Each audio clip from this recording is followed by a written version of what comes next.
여러분 오늘도 잘 견디고 계십니까? 김명준의 뉴스파이터입니다. 어린이 보호구역이라고 해서 학교 앞에서는 시속 30km 이상으로 달리지도 못하게 하면서 정작 학교 안에선 미리 흉기를 사둔 악마 같은 인간이 활보하고 다니게 했습니다. 유족은 제2의 하늘이가 나오지 않게 해달라고 간청을 했고 정치권은 하늘이법을 조속하게 추진한다는데요. 별이 된 하늘이가 마음껏 반짝일 수 있도록 우리 모두가 법제화 과정을 끝까지 지켜봐야 하겠습니다. 2월 12일 수요일 김명준의 뉴스파이터 잠시 뒤에 이 이야기 해보도록 하겠습니다.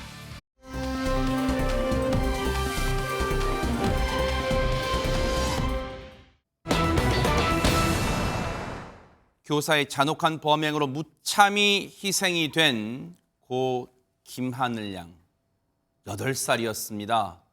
그 8살 고 김하늘 양의 생전 사진이 공개가 됐다면서요, 김묘선 기자님. 네, 그렇습니다. 어떻게 이렇게 어린 소녀에게 비극이 닥칠 수 있을까요? 정말 많은 사람들이 함께 아파하고 또 충격을 감추지 못하고 있습니다. 말씀하신 것처럼 사진 속 이렇게 환히 웃는 김하늘 양의 모습을 보니까 더욱더 마음이 아픈데요. 아유, 세상에. 김하늘 양의 아버지께서 다시는 이런 일이 일어나지를 않길 바라는 마음에서 어렵게 딸의 사진을 공개하게 됐다고 전했습니다. 아유, 세상에. 저 얼굴 보세요. 얼마나 사랑스럽고 지금이라도 친구들과 학교, 공원, 그런 키즈 카페에서 친구들하고 한창 뛰어놀 나이고 지금이라도 엄마 아빠한테는 엄마 아빠 하면서 막 달려가 안길 것 같은 그런 아이잖아요. 하재근 평론가님, 세상에. 네, 그렇습니다. 그런 아이를 갑자기 지금 잃게 된 건데 가해 교사가 진술하기를 어떤 아이든 상관없었다.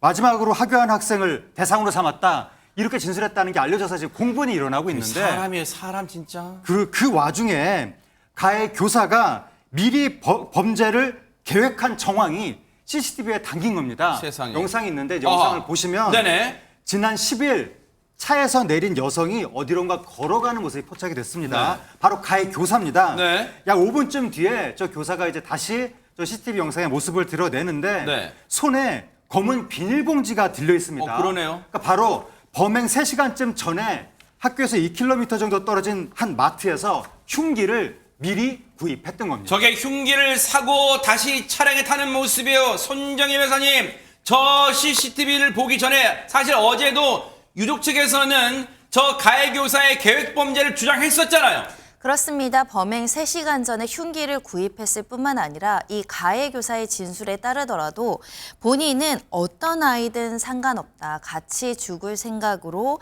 맨 마지막에 가는 아이에게 책을 준다고 시청각실에 들어오게 했다라고 진술했는데요. 세상에. 즉 계획 범죄일 뿐만 아니라 이 마지막에 가는 아이를 시청각실로 스스로 미성년자를 유인했다는 사실도 자백을 하고 있습니다. 세상에. 시청각실은 학교 내에서도 굉장히 밀폐되고 독립된 공간인데다가 그 안에 또 창고로까지 유인했다는 측면에서 계획 범죄를 볼 수 있을 것 같고요. 김하늘 양의 아버지는 어제 이 가해 교사가 그 시간에 하늘이 혼자 있는 것을 알았다. 완벽한 계획 범죄다. 이렇게 말씀하시기도 했습니다. 듣고도 너무 경악스럽습니다. 온몸이 소름이 돋습니다. 그런데 유족 측에서는요, 가해 교사에 대해서 또 이런 의혹까지 제기를 하고 있습니다. 같이 한번 들어보시고 이어가 보도록 하겠습니다. 할머니는 그분한테 애기 없냐라고 물어봤고 그분이 없다라고 답변도 하신 거 보면 그때는 자해 상태가 아니었고요. 그리고 그분이 문을 잠근 거로 봐서는 그 후에 들켜서 자해한 것으로 생각됩니다. 할머니가 문을 막고 있는 상황에서 저희가 가고 있는 상황이었으니까 이제 들켰다라고 자해를 한 것으로 판단됩니다. 일단 충분히 제기할 수 있는 의혹이 물론 당시에 시청각실 안에 있는 시청각실 내에 있는 그 자재 창고가 어두컴컴하긴 했을지라도 당시에 처음에 그 하늘양의 할머니가 그 가해 교사를 봤을 때는 뭔가 그 가해 교사가 무슨 피를 흘린다거나 그런 상황은 아니었던 것으로 일단 전해지고 있어요. 그렇기 때문에 하재근 평론가님, 저 가해 교사가 당시에 그 하늘양의 할머니를 처음 봤을 때 거짓말도 지금 잡아뗀 거 아니에요. 그리고 문까지 잠궜단 말이에요. 나중에는. 그러니까 이제 그 가해 교사가 완전히 무슨 뭐 자포자기 상태에서 아무렇게나 행동한 것이 아니라 어떠한 목적 의식을 가지고 이성적인 판단력 하에 행위를 한 것이 아니냐라고 의혹을 제기하는 거예요. 왜냐하면 그 하늘양의 할머니가 우리 아이 어딨냐고 물어봤을 때 그때 모른다고 거짓말을 한 다음에 그 경찰이랑 가족들이 오는 사이에 시청각실의 문을 잠갔다는 겁니다. 네. 그러니까 자포자기 상태인 사람이 문을 잠글 이유가 없잖아요. 그러니까 뭔가 목적 있는 거 아니냐라고 하면서 김하늘양의 아버지가 뭐라 그랬냐면 할머니가 가해 교사와 이야기할 때는 자해 상태가 아니었다. 네. 그런데 그 다음에 문을 잠그고 나서 들켜서 결국 자해를 한 것으로 보인다라고 이야기하면서 네. 그 미리 자해를 하지 않았다는 것은 교사가 그랬잖아요. 같이 죽을 생각이었다. 그 거짓말 아니냐. 거짓말. 그게 진짜였으면 이미 자해를 했었어야 될 것 같은데 그러네요, 네. 그때 들키고 나서야 자해를 했다는 것은 네. 처음에는 그냥 자기는 살아있고 살해만 하려고 했던 것이 아니냐. 네. 그런 의혹을 가족이 제기하는 겁니다. 그리고 어제 그 김하늘양의 아버지가 언론 인터뷰에서 여러 가지 지금 이 휴대전화, 하늘양의 휴대전화에 깔아둔 애플리케이션, 즉 어플을 보면 거기에는 하늘양이 굳이 가동하지 그 어플을 실행하지 않아도 부모가 실행을 하면 그 하늘양 주변에서 어떤 상황인지를 다 들을 수 있다는 거예요. 근데 그때 보세요. 하늘양의 아버지가 그 어플을 실행했을 때 그 하늘양 주변에서 뭔가 지퍼를 열고 닫는 뭔가 분주한 소리, 그리고 여자가 숨을 헥헥거리는 소리, 그 다 들렸다 했어요. 그러면 그 소리가 과연 하늘양에 대한 범행이 이루어지고 난 이유인지, 왜냐하면 그 이유라면 그 하늘양의 할머니에게 범행 현장을 발각된 이후에 그 가해 교사가 뭔가 행동을 했을 개연성이 크기 때문에 그 점까지 경찰이 꼼꼼히 들여다볼 것 같은데, 과연 당시 가해 교사가 어떤 의도를 갖고 있었고 어떤 생각이 있을까, 추가적인 주장이 나왔습니다. 얘기 들어보시고 이어가 보도록 하겠습니다. 없어요 또는 몰라요 라는 식의 대응은 찾아온 사람을 돌려보내겠다, 여기 들어오지 못하게 하겠다는 의지가 반영된 대단히 좀 선택된 단어들이거든요. 만약에 할머니가 들어오셨다라고 한다면 할머니에 대해서도 위해를 가했을 가능성도 조심스럽지만 상당히 위험한 상태였다라고 볼 수 있습니다. 이미 이 상태가 자포자기가 아니란 거예요. 그 대응이 자기 범행을 숨기고 감추고 잡히지 않겠다는 의지가 보이거든요. 이번 경우는 우울증이 어느 정도 영향 요인은 될 수 있지만 이 교사에게는 어떤 이유인지는 모르겠지만 공격성과 폭력성이 있고 그것이 대단히 강해요. 그런 부분들이 결국 이 범행으로 이끈 상당히 직접적 요인이고 세상을 비관하고 다른 사람들을 적대시하게 만든 어떤 영향 요인들이 또 있을 겁니다. 자기 스스로가 선택을 한 거예요. 이렇게 무슨 병이나 흥분에 휩싸여서 막 감정적으로 행동한 게 아닌 거죠. 표창원 소장의 얘기를 들으면 더욱 오싹해지는 게, 충분히 개연성이 있을 수 있는 게, 가능성이 있을 수 있는 게요. 당시에 이 하늘양의 할머니도 당시에 또 다른 범행 대상이 될 뻔했다는 거예요. 당시 상황이 정말 오싹합니다. 그런데 최진영 변호사님, 지금 많은 분들, 특히 유족뿐 아니라 시청자분들도 우려하는 대목이 이럴 거예요. 이 가해 교사가 이 우울증 증세 이런 걸 근거로 심신미약을 주장해서 형량을 낮추려 할 것 같다는 생각이 들어요, 지금. 제 실무 경험에 비추어서 대략 무기징역형 정도가 선고되지 않을까 싶은 생각입니다. 한마디로 심신미약 주장은 받아들이지 않을 가능성이 훨씬 높다는 취지인데요. 실제 이번 같은 경우에는 단순 살인이 아니고 미성년자 약취유인 살인입니다. 그런 것 같은 경우에는 살인죄보다 형량이 훨씬 높습니다. 살인죄는 사형 무기 5년 이상 유기징역인데 미성년자 약취유인 살인은 5년, 사형 무기 7년 이상 유기징역으로서 정말 천인 공노할 범죄인 것이죠. 그런 상황 속에서 보통 지금 우울증을 이른바 자살에 이르는 병이라고 하죠. 자기 파괴적 특징이 있는 것이지 그것이 누군가 다른 사람에 대한 이런 그 공격적 성향으로 나오는 케이스는 드물다는 것이 전문가적 입장 아니겠습니까? 그렇다는 점에서 결국 수사를 하고 하는 과정에서 심리적인 부분에 대해서 충분한 검증을 거쳐야 되겠고, 그 과정에서 아마 변호인들 같은 경우에는 심신상실 내지 심신미약 주장을 할 여지도 없진 않습니다. 하지만 말씀드린 것처럼 현 상황, 실질적으로 어떻게 보면은 학교까지 출근을 다시 개시했고, 물론 수업은 맡기진 않았지만 학교에서 정상적인 교사 생활을 할 수 있도록 오케이 했던 상황에 비춰봤으면, 그런 전후 상황에 비춰와서 심신미약이라는 주장이 받아들여질 가능성, 그로 인한 형의 감경의 가능성은 현저히 낮지 않을까 예측해 봅니다. 네. 가해 교사가 범행 직후, 앞서 저희도 그런 추론을 했잖아요. 범행 직후에 세상에 그 하늘양을 흉기로 무참히 살해한 이후에 하늘양의 할머니가 그 현장에 들이닥쳤을 때 하늘양 할머니한테 했던 말들, 손정희 변호사님, 그렇기 때문에 경찰은 그 가해 교사의 범행 직후 행동에 대해서 더 철저하게 추가 조사가 이루어져야 될 것 같습니다. 그렇습니다. 이제 양형에 대한 조사가 꼭 필요한 시점인데 심신미약에 의한 감경 주장도 예상되는 만큼 이게 어떤 극한의 정신적인 질환으로 통제할 수 없는 상황에서 벌어질 일이냐, 본인의 자유의지대로 철저하게 계획해서 잔인하게 범행을 실행한 것이냐 굉장히 따져볼 요소가 많습니다. 네. 현재 국가수의 부검까지 진행된 상태고 부검 결과는 이 다발성 예기 손상에 의한 사망으로 이제 평가가 됐습니다. 즉 날카로운 예리한 물질에 의해서 이제 다수 상처를 입고 사망에 이르겠다는 이제 좀 안타까운 소식인데요. 세상에. 일단 어제 가해 교사에 대해서는 체포영장과 압수수색 영장 모두 발부됐습니다. 체포영장이 발부된 것은 지금 현재 가해 교사는 병원에서 치료 중이고 호흡기를 착용하고 있기 때문에 아직 체포는 안 된 상태이지만 호전 즉시 영장을 집행하겠다는 것이 경찰의 입장이고요. 네. 특히 이 살인의 계획을 언제부터 했고 언제부터 이런 모종의 어떤 준비 행위를 했는지와 관련해서는 주거지, 차량, 휴대전화, 노트북 관련된 부분과 관련해서 지금 압수수색 영장을 통해서 확보해서 포렌식도 진행할 예정으로 지금 보이는 상황이고요. 네. 특히 병원 진료 기록 굉장히 중요할 수 그렇죠. 있습니다. 평소에 어떤 치료를 받았고 어떤 진단명이 있는지에 대해서도 압수수색이 예정되어 있는 상황입니다.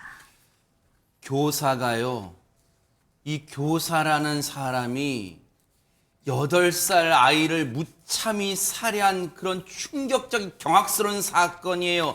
박혜원 변호사님, 혹시 경찰이 이 몹쓸 인간에 대해서 신상 정보를 공개할 가능성이 있을까요? 어떻습니까?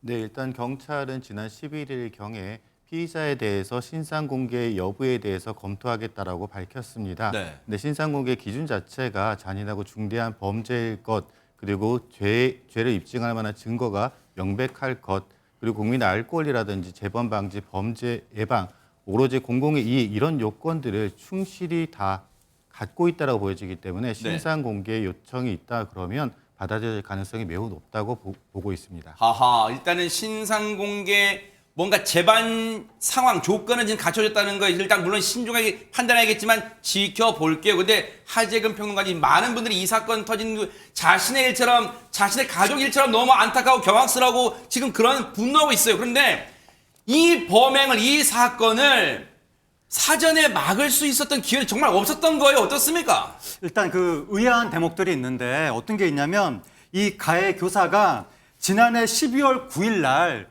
6개월 휴직 신청을 냈거든요. 네. 그때 내면서 진단서를 제출했는데 네. 거기에 보면 6개월간의 치료가 필요하다라고 돼 있었어요. 의사 소견이. 네. 그래서 그 6개월 이제 휴직을 한 거예요. 네. 했는데 21일 후에 네. 12월 30일에 당초보다 빨리 복직 신청을 했습니다. 아하. 그러면서 또 진단서를 제출했는데 네. 지난번에 제출했던 진단서에 똑같은 병원, 똑같은 의사의 진단서인데 네. 이번에는 일상생활이 가능하다. 에? 이렇게 적혀 있었던 거예요. 뭐예요 이게? 불과 21일 전에는 6개월간의 치료가 필요하다. 21일 만에 일상생활이 가능하다. 바뀐 거예요, 진단서 내용이. 네. 지금 그러한 진단서를 제출하니까 대전시 교육청 입장에서는 전문가 의견을 신뢰할 수밖에 없었다. 그리고 복직을 받아줄 수밖에 없었다라고 해서 그때 조기 복직이 된 거고. 네. 그다음에 정말 이해가 안 가는 게 뭐냐면 뭘까요? 그렇게 복직을 한 다음에 불안정한 폭력적인 모습을 보였습니다. 뭐였죠? 이 가해 교사가 컴퓨터를 부수거나 동료 교사의 팔을 꺾는 이상한 모습을 보인 거예요. 네. 그럼 이렇게 불안정하고 폭력적인 모습을 보였으면 바로 아이들하고 분리를 시켰어야 됐을 것 같은데 네. 그 후로 며칠 동안 분리를 안 시키고 계속 학교에서 아이들이랑 같이 둔 거예요. 그래서 뒤늦게 장학사가 나와서 분리 결정을 내렸거든요. 근데 그 분리 결정을 내리고도 바로 집행을 하지 않은 겁니다. 결정 이후에도 계속 방치하고 있다가 바로 분리 결정 당일날 이 사건이 터진 거예요. 네. 그러니까 진짜 그 분리 결정 내렸을 때 바로 집행만 했더라도 그 아이 하늘이는 살았을 거 아니냐 그런 얘기가 나오고 있는 겁니다. 최진영 변호사님. 네. 이 사건은 우리 사회 총체적 난국이라 해야 할 거예요. 총체적인 뭔가 결함들이 다 지금 합쳐졌어요. 일단 해당 의사 물론 그 당시에는 자신의 종합적으로 판단해서 21일 만에 처음에는 6개월 휴직이 필요하다 해놓고 6개월간의 치료가 필요하다 해놓고 21일 만에는 다시 일상생활이 가능하다 했어요. 자, 이것도 이제 차제에 꼼꼼히 들여다봐야겠지만 이런 시스템도 그리고 학교에서는 분리조치하지 않고 방치하다가 결국 이 사단을 났어요. 어떻게 해야 됩니까 이거? 아, 그렇습니다. 저도 참 답답한데요. 학교는 그 어떤 조직보다도 안전이 보장돼야 되는 것 아니겠습니까? 아이들 초등학교 1학년이 자기 스스로 방어하는 것조차도 어려운 것이고 네. 거기다가 선생님이 책을 주겠다라고 하니까 갔던 그 상황 정말 그 아이의 심정을 생각하면 저도 가슴이 미어지는 것 같은데요.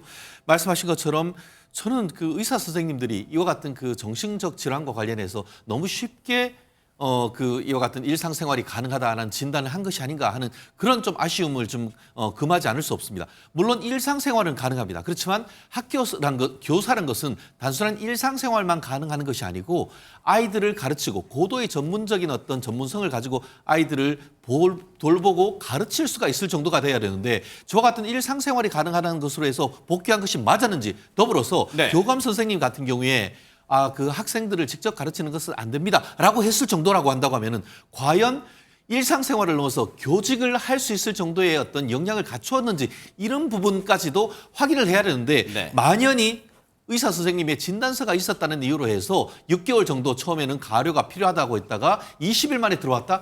오히려 그런 부분에 대해서 그러니까 학교에서 분리하지 아니한 부분에 대해서도 저도 문제를 제기하고 싶습니다만 학교로서는 여기 있는데요 하는데 그걸 막지는 못하는 건 아니겠습니까? 그렇기 때문에 어떤 그 조직에 있어서 휴직하고 복직하는 과정에서의 네. 정신적인 어떤 문제는 조금 더 근본적인 어떤 그 진단서 완치됐다는 진단서가 있을 때 복직할 수 있도록 한다는 그런 나름대로의 제도적 보장이 있어야 되는 것이 아닌가 그런 생각을 하지 않을 수 없는 상황인 것 같습니다. 우리 하늘이 보세요 사진. 지금도 사진 보면 하늘이 엄마 아빠 또 할머니 할아버지 입장에서는 지금이라도 하늘이가 저렇게 웃으면서 할머니 할아버지 엄마 아빠 나 여기 있어요 하는 것 같잖아요. 세상에 제3자인 저희가 봐도 지금 가슴이 미어지고 진짜 찢어지는데 가족들은 어떻겠어요. 그런데 이 김하늘양 빈소에는 추모의 발길이 계속해서 이어지고 있는데요. 이 중에는요. 하늘양이 생전에 너무나도 좋아했던 그 사람의 추모의 소식도 전해지고 있답니다. 영상 보시고 이어가 보도록 하겠습니다.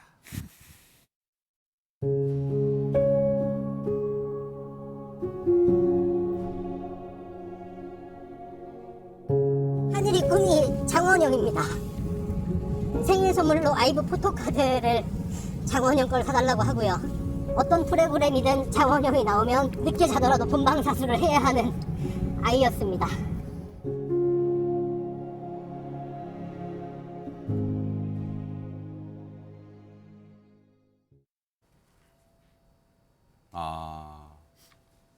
장원영 같은 가수가 되겠다고 한 걸 전해 들었을까요?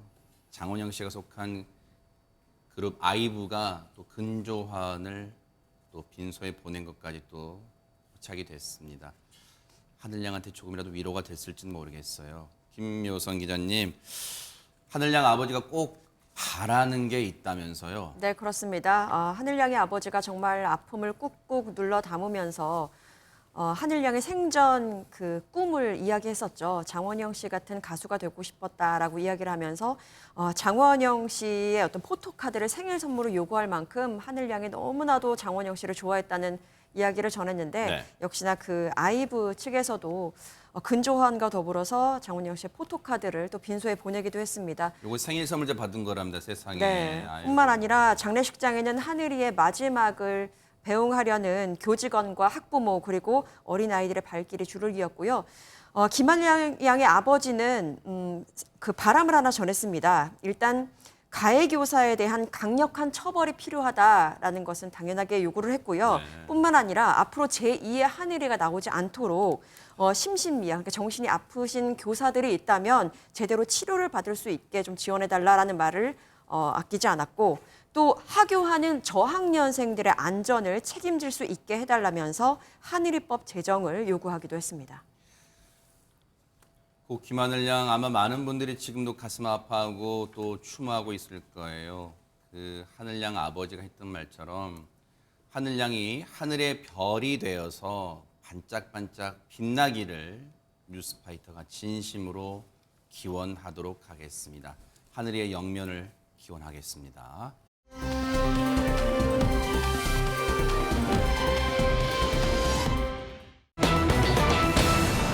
요즘 들어 유독 이런 사건을 많이 전해드리는 것 같습니다. 김묘성 기자님. 네, 그렇습니다. 지난달 6일 아침입니다. 경기도 남양주시의 한 거리에서 벌어진 일입니다. 출근 시간대였고요. 난데없이 나타난 한 남성이 손에 기다란 무언가를 들고 마구잡이로 휘두르면서 난동을 부리기 시작합니다. 당시 상황이 영상으로 준비됐습니다. 함께 보시죠. 네네네. 검은 패딩을 입은 한 남성이 지나가던 시민을 향해 위협하듯 이렇게 야구방망이로 휘두릅니다. 어머. 이번에는 지나가는 차량 쪽으로 다가가더니 보닛을 쾅쾅쾅 내려치기도 하고요. 네. 도통 영문을 알 수 없는 위협적인 행동에 놀란 시민들이 황급히 자리를 피해 보는데 아이고. 그럼에도 이 남성의 위협은 여기서 멈추지 않습니다. 어허. 광고물이 부착돼 있던 등신대에까지 화풀이를 하는 모습 확인할 수 있었습니다.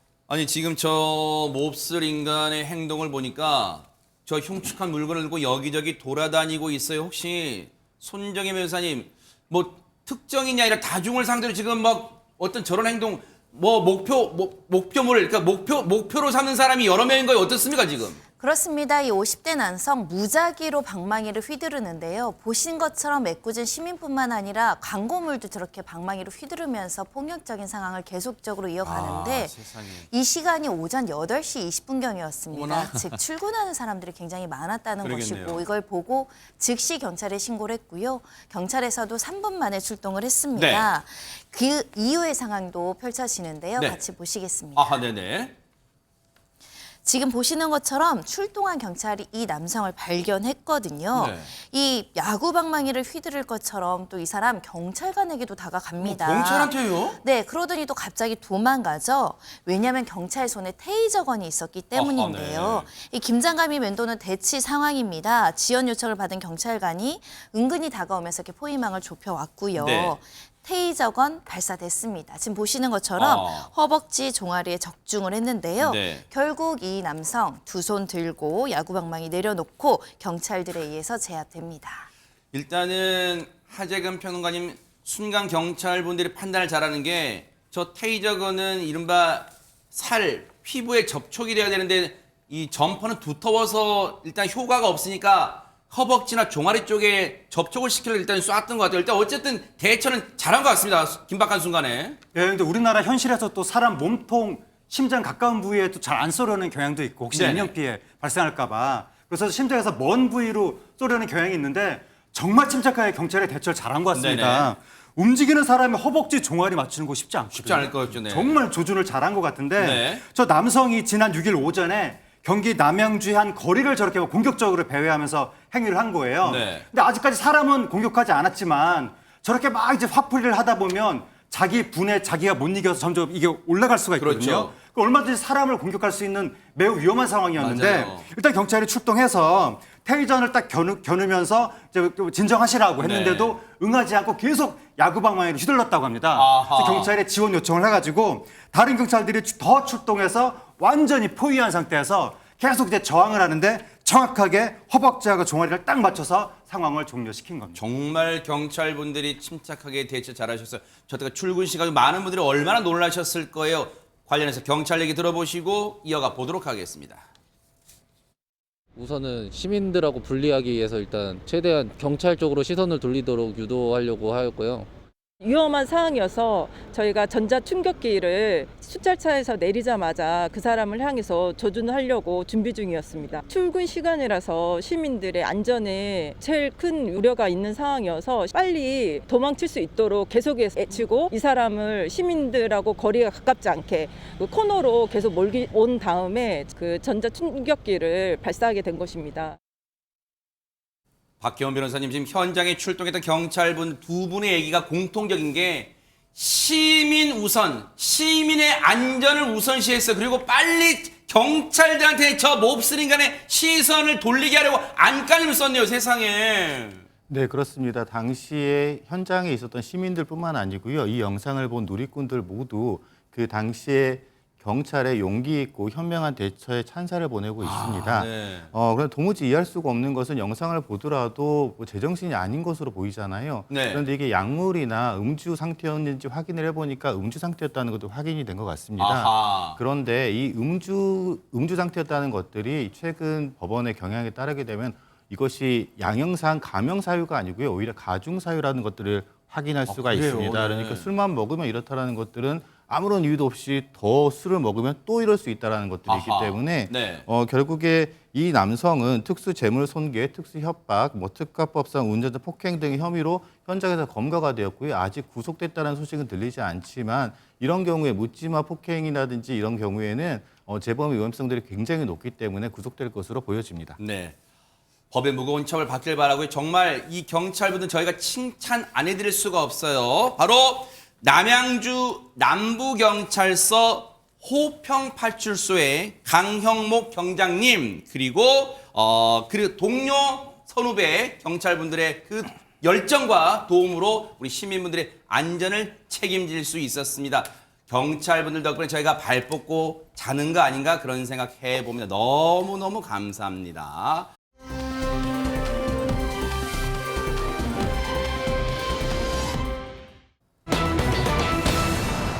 아니 음주도 안 했는데 화들짝 놀랄 일이 뭐가 있을까요? 하재근 평론가님. 예, 그 건장한 20대 남성 2명이 네. 한밤중에 경찰을 보고 화들짝 놀랐다는 거예요. 어머. 그래서 이런 짓까지 벌였다고 합니다. 어허. 당시 상황이 영상에 담겼는데 네네. 그제 밤에 광주에서 발생한 사건입니다. 아하, 네. 이 영상을 보시면 네. 이제 한밤중에 도로를 질주하는 검은 승용차의 모습이 어머머. 보입니다. 네. 중앙선을 넘어서 추월하려고 했던 택시가 아이고. 좌회전을 하니까 충돌을 피해서 상가로 그대로 돌진하면서 충돌까지 합니다. 세상에 아이고. 예, 그래서 결국 이제 사고가 나고 말았는데, 어머머머. 근데 저 승용차의 운전자하고 탑승자가 사고 조치도 하지 않고 차량을 버리고 그냥 빠르게 달아나 버리고 맙니다. 내빼고 있네요 진짜. 예, 뒤따르던 경찰차가 급하게 이들을 추격했지만 네. 운전자는 끝내 도주해 버리고 말았습니다. 지금 순식간에 저 상황에서 많은 일들이 지금 막 순식간에 벌어졌어요. 일단 관련해서 목격자분 얘기 들어보시고 이어가 보도록 하겠습니다. 느닷없이 뭔 소리가 킥 소리가 나더라고. 그래서 엄마야 여기 앞에서 크게 뭔 사고가 난갑다 했더니 우리 집에다 쾅 소리가 나버리네. 박아버리네. 그래갖고는 불이 나게 쫓아나와서 보니까 벌써 두 사람 다 없어져 버렸는데. 세상에 목격자분이 세상에 실제 피해자분이 있네요. 그 상가에. 그렇네요. 김묘성 기자님 그 저 몹쓸 운전자와 그 조수석에 타고 있던 사람이 그 몰던 차량이 상가를 들이받았는데 그 상가에는 혹시 사람이 없었어요? 정말로 큰일 날 뻔했습니다. 이 사고 차량이 돌진한 곳은 상가 건물 1층 PC방이었거든요. 어허. 근데 천만다행히도 이 사고 당시 시각이 밤 11시, 그러니까 늦은 시각이었습니다. 그래서 PC방 안에는 다행히 사람이 많지는 않았습니다. 아하. 하지만 남성 한 명이 갈비뼈 등의 부상을 어머나. 입어서 병원으로 이송된 것으로 전해지고요. 아이고, 세상에. 그리고 이 해당 차량은 애초에 음주 단속 현장에서 도주를 하면서 순찰차를 따돌리려다가 이 같은 사고를 벌인 것으로 알려졌습니다. 어허. 그런데 더 기막힌 것은요. 앞에서 목격자도 잘 전했는데 상가에 돌진한 직후에 운전자와 동승자는 차량을 버리고 도주해버렸습니다. 아니 그럼 현장에서 구호 조치는커녕 지금 현장에 내뺐단 말이에요. 최진영 변호사. 아직도 저 인간을 못 잡았을까요? 뛰어봤자 벼룩이다. 아하. 대한민국 경찰의 능력을 보여준 것 같습니다. 네. 여기에 2명이 타고 있었다고 합니다. 그런데 동승자는 사고가 났던 바로 그 시각 그 바로 인근에서 경찰에 바로 체포됐습니다. 어허. 그런데 운전자는 열심히 도주를 했는데 뛰어봤자 벼룩이죠. 어허. 실질적으로 이분들이 살았던 곳이 충남 예산 본인들 거주지에서 어떻게 보면 체포됐다고 하는데 사고 지역부터 한 200km 정도라 됐다고 하는데 아시다시피 아니, 광주에서 저 예산까지 도망간 거예요, 저 인간은? 예, 그런데 자동차는 자동차 등록증 번호를 통하면은 소유자나 그 사용자를 확인할 수 있지 그렇죠. 않겠습니까? 네. 그렇기 때문에 뛰어봤자 벼룩인 거예요. 맞아요. 오히려 네. 가서 죄송하다, 잘못하다 하는 것이 정직이 가장 좋은 정책이라는 것을 바로 보여준 것이고 실질적으로 지금 대한민국 경찰이 바로 어떻게 보면 그 다음 날입니까? 오후 1시경에 충남 예산 거주지에서 체포했다고 하니까 정말 다행인 것 같습니다. 네. 근데 애초에 저 인간들이 저렇게 급히 차량을 몰다가 사고까지 낸 이유가 손정혜 변호사님 음주 단속을 하던 경찰을 피해서였다는데 아니 그러면 이들이 도주했던 이유 먼저 경찰 얘기 좀 들어보시고 이어가 보도록 하겠습니다. 불법 체류자라서 도망갔대요. 걱정해보니까 안 마셨어요. 술하고는 관계없습니다. 죄자에다가 뭐 면허까지 있는 모양이에요. 경찰가 보이니까 무서워서. 애초에 술을 안 마셨으면 측정기에 그냥 후하고 그냥 불면 되는 거 아니었어요? 손정혜 변호사님. 그런데 이게 체류 기간이 만료한 외국인이었던 겁니다. 한마디로 불법 체류 상태이기 때문에 경찰에게 적발됐다가 신원조회를 당하면 이 점이 적발될까 봐 저렇게 무리하게 도주하다 큰 사고를 내고 또 도주치상 혐의까지 얹혀진 상황이라고 보셔야 될 것 같은데요. 네. 카자흐스탄 국적 남성 2명이라고 알려지고 있고요. 이 출입국관리법 위반 특가법상 도주치상죄로 이 두 남성은 체포된 상태이고요. 이 형사처벌뿐만 아니라 또 출입국관리소에서도 관련된 조치를 해야 되다 보니 네. 운전자, 동승자 모두 인계할 방침이라고 합니다. 저런 몹쓸 인간은 대한민국이 놀이터인 줄 알아요? 저런 몹쓸 짓을 하고 안 잡힐 줄 알았습니까? 반드시 법의 처벌, 국내법의 한국의 법의 처벌 받고 또 본국으로 잘 돌아가길 바랍니다.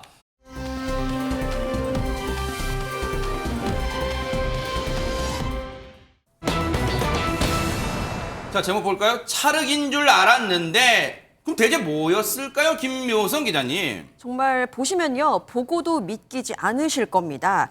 이것이 찰흙으로 변했는데요. 일단 영상부터 보고 어허. 설명드리겠습니다. 뭘까요, 네네? 공항을 거닐던 남성 2명에게 경찰관이 다가섭니다. 네. 경찰이 이렇게 바지를 내리자 네? 배에 차고 있던 복대가 보이고요. 복대를 풀자 안쪽에는 이렇게 황금색의 무언가가 달려 있습니다. 경찰이 이게 뭐예요? 라고 묻자 남성은 찰흙이에요. 라고 답을 하는데요. 네. 사실은 찰흙으로 변신한 이것이었습니다. 네? 찰흙으로 변신을 했다? 이것이었다? 근데 시청자분들께서 저게 누가 봐도 진짜 찰흙 같은데 말랑말랑하게 생기고 그런데 이게 정체가 뭔지는 경찰과 저 사람들과 대화를 보면 알 수가 있어요. 한번 보시고 이어가 보도록 하겠습니다. 잠시만요. 이게 뭐예요?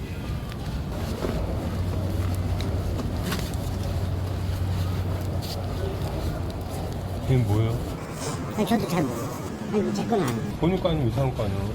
제 거예요. 이거 차량이야? 네네. 차량을 왜 차고 가요? 어디 가는 거예요? 일본 가요.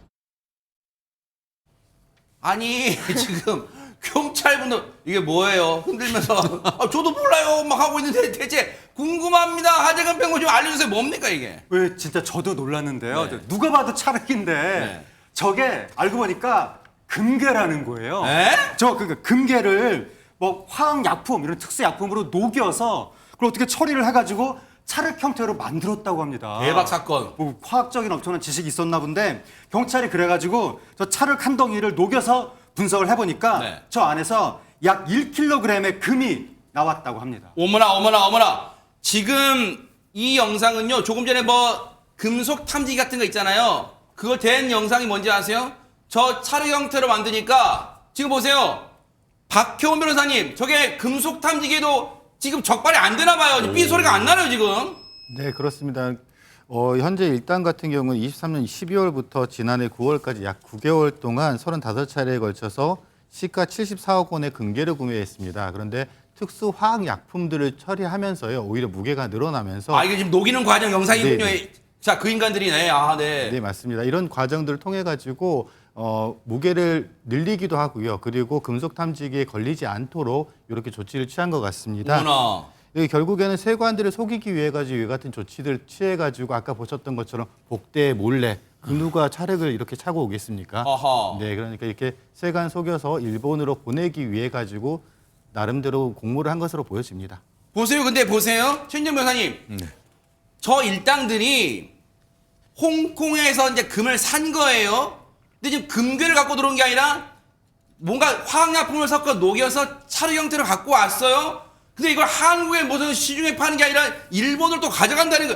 왜 이렇게 복잡한 구조에 왜 그런 거예요, 저 인간들? 돈이 되니까 저런 거 하는 건 아니겠습니까? 돈이 되니까? 이게 구조를 조금 알아야 되는데요. 일본 같은 경우에는 요즘 한국처럼 소비세가 10%입니다. 그런데 외국에서 금을 수입하면 그때 세금을 붙여가지고 예를 들어서 금괴 하나가 1억이라고 하면은 1억 1,000만 원으로 들어와야 되는데 저렇게 몰래 들어가면은 1,000만 원이 빠지는 거죠.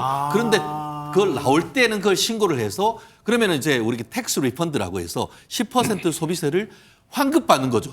세금 내지 않고 세금을 받으면 받으니까 남는 장사네. 남는 장사죠. 이게 보니까 9개월 동안 이게 그 35번 왔다 갔다 하면서 실제로 구매했는 금액이 7억 4천이니까 남은 돈이 한 7억 원이 넘게 남았다는 거죠. 어머나. 제가 계산을 해봤더니만 35번 왔다 갔다 했으니까 나누면은 한 번 왔다 갔다 할 때마다 2천만 원 이상 남는 장사인 거죠. 그러다 보니까 이게 완전히 옛날 말로 개꿀 이러면서 왔다 갔다 했다는 거 아닙니까? 근데 안 걸렸으니까 그렇지 걸리니까 이런 일이 벌어지는데 쉽게 말하면 탈세를 통한 차익을 보려고 하는 범죄를 우리나라에서 일망타진했다 이런 것 같습니다. 야, 지금 살다 여러분도 처음 들으셨어요. 금을 차를 만든다는 건 진짜 처음 들어보셨을 건데 경찰 얘기 마저 들어보시고 이어가 보도록 하겠습니다. 국내에서 이번에 최초로 발견된 새로운 수법입니다. 일반 물건 가져다만 주면은 일본 돈으로 10만 원 정도를 주겠다. 너 2박 3일 여행 경비는 충분하니까 이거 아무것도 아니니까 그냥 가방 하나만 벨트 하나만 차고 가서 공항에 있는 누군가한테 넘겨주면 된다. 어려운 일 아니다. 걸려도 일본에서 세금만 내면 된다. 잡힐 일 없으니까 대신에 이제 한 번에 10만 원, 우리나라 돈으로 100만 원 정도니까 다들 거기에 솔깃해가지고 범행에 가담한 것 같습니다. 손정혜 변호사님, 어떤 조직이든 조직 일당이 있으면 그 상층부가 있고 하층부 조직책이 있을 텐데 운반책이 있을 텐데 아까 공항에서 적발된 사람들은 경찰한테 그랬잖아요. 우린 진짜 몰라요. 진짜 모르는 거예요, 저 사람들은. 일단 금괴 밀반속 일당들이 있었고요. 이 일당들이 운반책을 모집을 해야 되잖아요. 이 운반하고 전달하는 사람들은 자신의 고교 동창이나 특히 가족들까지 유인해서 어머나. 가담시켰다라고 합니다. 어머나. 어떻게 이제 이 업무를 맡기게 됐냐면 아니 일본 여행 공짜로 우리가 경비 대줄게. 그리고 이것만 해주면 또 이런 아까 말씀드린 것처럼 비용도 줄게. 세상에. 이렇게 꼬드겼던 것으로 알려지고 있고요. 이 경찰은 첩보를 입수한 이후에 이 총책 40대 남성을 구속했습니다. 특가법상 간세법 위반 혐의가 적용이 됐는데요. 그리고 이렇게 가담한 사람들 38명의 까지 늘어났다고 세상에. 하고요. 이 사람들 모두 불구속 입건된 상태입니다. 정말 우리 경찰분들이 진짜 집념과 끈기를 가지고 저 못된 일당들 잘 적발했습니다. 박수를 보내드릴게요.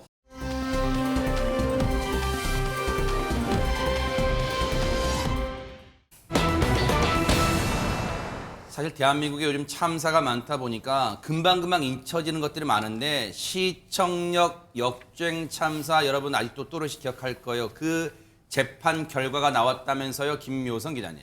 네, 굉장히 충격적인 사고였었죠. 지난해 7월이었습니다. 서울 도심에서 무려 9명의 사망자를 낸 시청역 역주행 사고인데요. 지난해 7월 1일 저녁 시간이었습니다. 오후 9시 26분께 69세의 차모 씨가 시청역 인근의 한 호텔에서 그 지하 주차장에서 차를 몰고 빠져나오다가 역주행을 하면서 인도로 돌진해서 무려 9명이 숨지고 5명이 다치는 아주 큰 사고였습니다. 당시에 69세 운전자 이 차모 씨는요, 급발진을 주장을 한 바 있습니다. 관련 영상이 준비되어 있는데요. 먼저 보고 이어가도록 하겠습니다. 네네.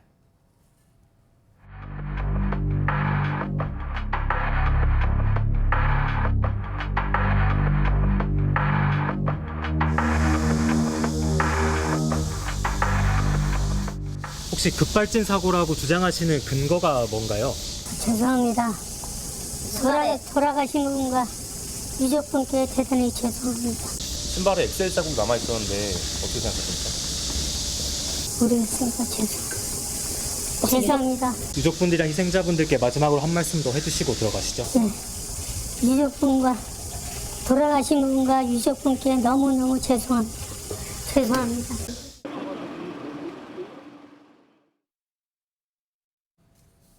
들으신 것처럼 당시 국과수 감식 결과 저 운전자의 신발 밑바닥에는 손정혜 변호사님 브레이크 페달이 아니라 가속 페달 자국이 찍혀 있었다면서요? 그렇습니다. 이 역주행 운전자에 대해서는 구속 기소가 이뤄졌습니다. 워낙 많은 사람의 피해가 입었고 우리 사회에 큰 충격을 줬던 사건인 만큼 사안의 중대성이 인정됐던 사안인데요. 검찰에서는 징역 7년 6개월을 구형했습니다. 네. 그러니까 구형할 수 있는 최대치를 구형을 했고요. 1심 선고가 있었습니다. 바로 구형 그대로 최고형인 징역 7년 6개월이 선고가 됐고요. 이 금고형 같은 경우는 교통사고 처리 특례법상 징역이 아니라 노역을 수반하지 않은 금고형으로 규정되어 있는데 한마디로 법원에서도 검찰이 최대 구형하고 법에서 허용할 수 있는 최대 선고를 했다라고 보셔야 될 것 같습니다. 근데 이 대목을 보고 이제 손정혜 변호사님, 시청자분들이 그 조금 전에 검찰의 구형량과 선고 결과 그래픽을 좀 보여주세요. 시청자분들은 납득이 안 되거나 이해가 안 되는 대목이 있을 수 있어요. 검찰은 최대치인 형량의 최대치인 징역 7년 6월을 구형했어요. 자, 징역 7년 6월을 내려주십시오. 재판장님 이렇게 했겠죠? 마지막 결심 공판 때. 그랬더니 재판부는 금고, 징역이 아니에요. 여러분 잘 보세요. 금고 7년 6월을 선고했어요. 근데 그 금고는 앞서 설명해 주신 대로 징역형은 교도소에 들어가서 이 노역을 해야 되고 일도 해야 된다는 거예요. 그런데 금고는 노역을 수반하지 않아요. 그럼 손정혜 변호사님, 사람이 저렇게 많이 죽었는데 누구는 징역형을 하고 누구는 금고다? 이건 뭐지? 궁금하실 것 같아요. 네, 아마도 교통사고 처리 특례법상의 치상만 법원에서 인정한 것으로 해석할 수밖에 없고요. 교통사고 처리 특례법이 기본 입법 취지는 일반 업무상 과실치사상 과 관련해서 특례를 규정한 겁니다. 워낙에 자동차를 운전하는 운전자가 많다 보니 대부분 구속하거나 범죄로 처벌하기보다는 피해를 신속하게 구제를 한다고 한다면 일정 부분 처벌을 면제하게 만든 것이 교통사고 처리 특례법이고 그래서 이제 금고형이 규정되어 있다라고 말씀드릴 수 있는데요. 다만 이번 사안 같은 경우 중과실로 다스릴 수 있는 부분은 처벌을 면제하지 않고 보시는 것처럼 강력하게 처벌할 수 있지만 7년 6개월이 어떻게 강력한 처벌이냐.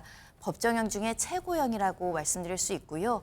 앞서서 이렇게 최대형이 어떻게 5년이야, 가중하더라도 7년 6개월이냐, 사람이 얼마나 많이 다치고 사망에 이르게 됐는데 그런 만큼 교통사고 처리 특례법상의 상한도 굉장히 높여야 된다. 그것도 범죄의 중대성이나 사고 피해 범위를 봐서 입법론적으로는 조금 더 강하게 처벌이 가능해야 되지 않느냐라는 논란도 있었습니다. 가해 운전자는 최후 진술에서도 급발진이라고 주장했대요. 그럼 박혜원 변호사님, 여전히 저 가해 운전자는 1심 선고 금고 7년 6월 선고에 대해서도 억울하다, 못 받아들이겠다, 혹시 이런 입장인가요? 어떻습니까? 네, 지금까지 1심 재판 과정에서는 본인의 잘못보다는 차량 자체의 결함에 대해서 많이 주장을 한 것 같습니다. 그런데 형사재판에서 피고인의 어떤 진술에 의한 주장 외에는 없고 그리고 객관적인 자료들이 있는 경우에는 판사님께서 어느 것을 더 신빙성 있게 판단할 것인가가 관건이 될 거라고 보여집니다. 네. 재판부에서는 사고 기록 장치와 블랙박스 영상에 따라서 차시 차에 제동 장치에 결함이 없었다. 그리고 가속 페달을 반복해 밟았다가 떼면서 주행하다가 사고를 낸 것으로 판단된다는 국가수의 감정 결과를 의심할 만한 정황 발견되지 않는다라고 판단을 했습니다. 이것은 결국에는 양형에도 영향을 미칠 수밖에 없는데요. 유족들이 여전히 엄벌을 탄원하고 있고 피해 회복이라든지 진정한 반성을 한다는 어떠한 자료들도 내지 않고 있다는 겁니다. 여전히 차 자체에 문제가 있는 것이지 내가 어떤 과실이나 고의는 없다는 취지로 주장을 하고 있기 때문에 검사의 구형량과 거의 동일한 수준의 양형이 선고된 것으로 보여집니다. 그럼 이 대목도 궁금해요. 최진영 변호사님, 가해 운전자는 왜 최후 진술에서조차 급발진이라고 여전히 주장하는 거지? 그러니까 자신이 급발진하고 여전히 주장하는 근거는 뭐예요, 그러면? 본인이 시내버스 운전사로서 수십 년간 운전을 해왔는데 내가 멍청하게 브레이크하고 엑셀을 구별을 못하겠냐. 그렇기 때문에 이것은 나는 브레이크를 밟았는데 이 차에서 문제가 있었다라는 그런 주장을 끝까지 굽히지 않았는데 네. 한 개의 물증이 100마디의 변명보다도 훨씬 중요하다. 이런 것 아니겠습니까? 결국 아무리 본인이 아니라 한다 하더라도 발바닥에 자국은 물증으로 명백했다. 항소를 할 수도 있을 겁니다. 하지만 결과가 밝힐까요? 그렇지 않을 것을 봅니다. 어쨌든 지금 항소가 될지는 모르겠어요. 어쨌든 이 희대에 정말 잊고 싶은, 기억하고 싶지 않은 사고인데 어쨌든 1심 결과가 나왔고 앞으로 어떻게 될지 좀 따라붙어 보도록 하겠습니다.